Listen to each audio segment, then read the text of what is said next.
17 Agustus 1945 adalah tanggal yang bersejarah bagi rakyat Indonesia. Karena hari tersebut merupakan hari kemerdekaan kita semua. Hari itu adalah bentuk awal kebangkitan rakyat Indonesia dalam melawan penjajahan, sekaligus penanda awalnya revolusi.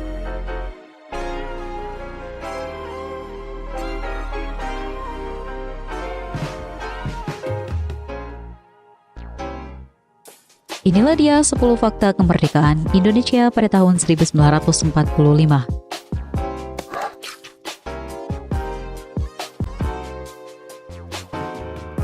1. Menu santapan sahur ketika menjelang proklamasi. Di saat menjelang proklamasi, hari itu bertepatan dengan pelaksanaan ibadah puasa bulan Ramadan. Pada dini hari 17 Agustus 1945, Soekarno, Hatta, dan Ahmad Subarjo sedang sibuk berdiskusi merancang teks proklamasi di Rumah Laksamana Muda Tadasi Maeda, serta dikawali para pemuda berkumpul di ruang depan. Setelah teks proklamasi rampung disusun, para bapak bangsa pun merasa lapar dan mereka butuh makanan untuk sahur. Untungnya di saat itu ada Nyonya Satsuki Mishima, asisten Maeda, yang berinisiatif membuatkan hidangan sahur untuk mereka bertiga. Nyonya Satsuki membuat nasi goreng sebagai hidangan menu sahur Soekarno dan kawan-kawannya. Selain itu, Nyonya Satsuki juga menyajikan menu lainnya seperti ikan sarden, telur, dan roti. Mereka semua pun menikmati santapan sahurnya.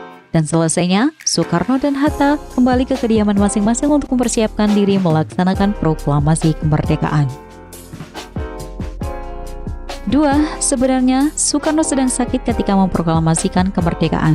Ternyata pada saat waktu menunjukkan pukul 8 pagi atau 2 jam sebelum pembacaan teks proklamasi dimulai, Bung Karno sakit dan ia masih terbaring nyenyak di kamar rumahnya yang berada di Jalan Pegangsaan Timur 56 Cikini. Soekarno terkena gejala malaria tertiana. Suhu badannya tinggi dan begitu lelah setelah begadang bersama para sahabatnya untuk menyusun konsep naskah proklamasi di Rumah Laksamana Maeda semalam. Bung Karno pun segera ditangani oleh sahabatnya yaitu Dr. Soeharto. Pada pukul 9 pagi, Bung Karno terbangun. Ia bangkit dan segera berpakaian rapi putih-putih dan langsung menemui sahabatnya Bung Hatta. Bertepatan pukul 10 pagi, keduanya mulai memproklamasikan kemerdekaan Indonesia dari serambi rumahnya.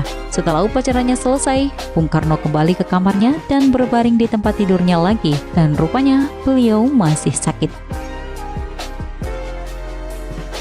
3. Sentuhan yang sederhana pada saat upacara proklamasi kemerdekaan. Pada saat upacara proklamasi kemerdekaan Indonesia waktu itu, ternyata acaranya berjalan tanpa ada protokol keamanan dan lain sebagainya. Tidak ada korps musik, tidak ada konduktor, dan tidak ada pancaragam. Semuanya berjalan dengan lancar dan sederhana. Tiang bendera pun hanya memakai batang bambu kasar dan katrol tiangnya terbuat dari gelas bekas sahur Muhammad Hatta. Walaupun begitu, itulah kenyataannya. Dan akhirnya terjadilah sebuah upacara sakral yang dinanti-nantikan selama lebih dari 300 tahun. 4. Bendera merah putih yang terbuat dari kain spray dan kain penjual soto. Pengibaran bendera pusaka merah putih saat itu adalah sebuah momen yang sangat membanggakan dan mengharukan bagi kita semua.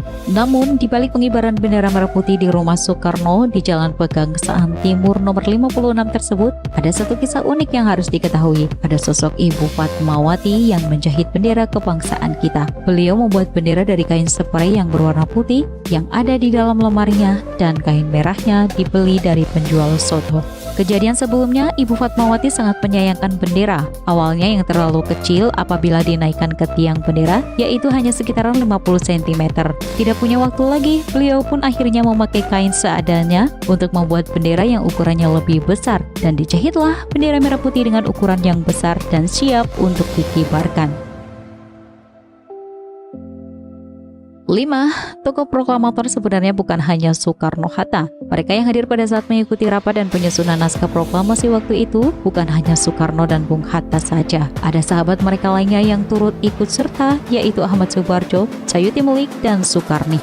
Ketika Bung Hatta mengusulkan agar semua yang hadir di rapat itu menandatangani teks proklamasinya, ternyata usulan beliau ditolak oleh Soekarni. Jadilah hanya duo Soekarno-Hatta yang menandatangani naskah proklamasi. 6. Naskah proklamasi yang asli ditemukan di tempat sampah.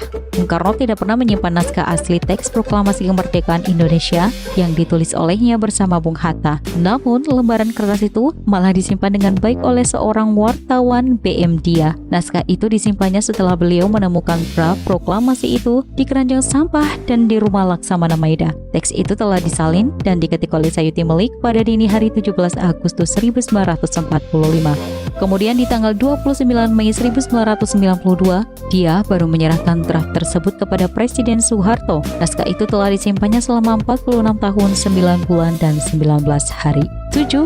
Ada dua jenis naskah proklamasi. Sebenarnya ada dua jenis naskah proklamasi, yaitu naskah proklamasi clay ditulis tangan dan naskah proklamasi otentik diketik Sayuti Melik. Salah satu naskah tersebut mengalami perbedaan setelah diketik, yaitu hanya beberapa kata yang berubah. 8. Negatif film foto kemerdekaan disimpan di bawah pohon. Ketika proklamasi kemerdekaan sedang berjalan, seorang fotografer bernama Franz Mentor merekam detik-detik proklamasi tersebut. Kemudian datanglah tentara Jepang yang ingin merampas negatif foto yang mengabadikan peristiwa penting itu. Tapi pada saat ditanya, sang fotografer itu berbohong kepada mereka. Ia bilang tidak punya negatif foto tersebut dan sudah diserahkan kepada barisan pelopor sebuah gerakan perjuangan. Setelah mendengar jawaban dari fotografer, tentara Jepang pun marah besar dan kembali pergi dari hadapan Franz. Namun yang sebenarnya terjadi, negatif film itu ditanam di bawah pohon di halaman kantor harian Asia Raja. Lalu Franz segera mengambil kembali negatif film itu untuk dicetak dan dipublikasikan secara luas.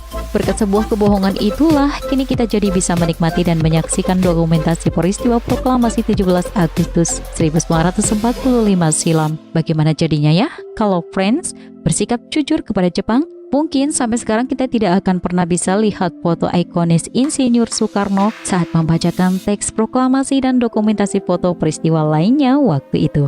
9. Suara proklamasi Soekarno ternyata hasil rekaman ulang. Selama ini banyak yang mengira kalau rekaman suara Bung Karno yang sedang membaca naskah proklamasi dan biasanya diputar di media-media atau di museum-museum bersejarah adalah suara aslinya. Padahal, sebenarnya itu bukan suara asli beliau yang direkam langsung saat pembacaan naskah proklamasi pada 17 Agustus 1945. Melainkan suara tersebut merupakan hasil rekaman ulang sekitar tahun 1950 atau sekitar 5 tahun setelah kemerdekaan.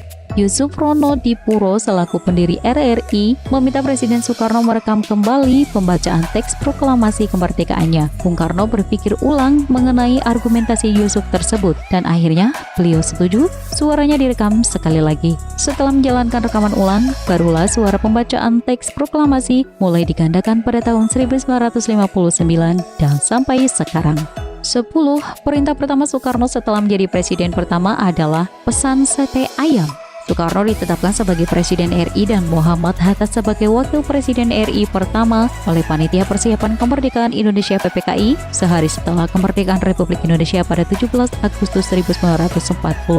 Setelah menjadi Presiden RI, Soekarno tidak langsung memerintahkan pembentukan kabinet, mempersiapkan rapat atau menetapkan kebijakan penting lainnya. Perintah pertamanya adalah memesan 50 tusuk sate ayam.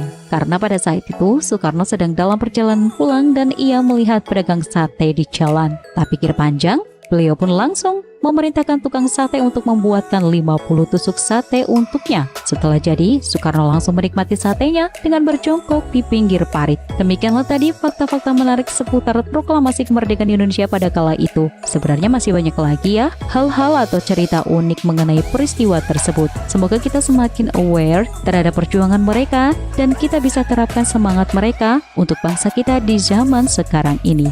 Bye!